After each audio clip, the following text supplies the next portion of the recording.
কুষ্টিয়ার কুমারখালীতে বিষধর সাপ রাসেল ভাইবারের সবলে তারিকুল ইসলাম নামে এক যুবকের মৃত্যু হয়েছে। বৃহস্পতিবার সকালে কুষ্টিয়া জেনারেল হাসপাতালে চিকিৎসাধীন অবস্থায় তার মৃত্যু হয়। তিনি উপজেলার শিলাইদা ইউনিয়নের কল্যাণপুর গ্রামের শেখপাড়া গ্রামের মৃত আব্দুর রশিদের ছেলে।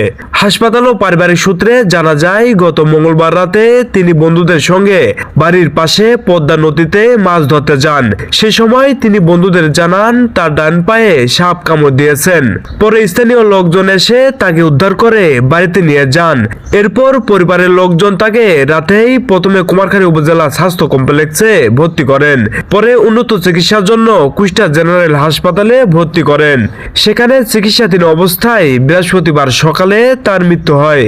কুষ্টিয়া জেনারেল হাসপাতালের আবাসিক মেডিকেল অফিসার তাপস কুমার সরকার জানায়, পরীক্ষা নিরীক্ষা ও স্বজনদের মুখে শুনে প্রাথমিকভাবে ধারণা করা হচ্ছে বিষাক্ত রাসেল ভাই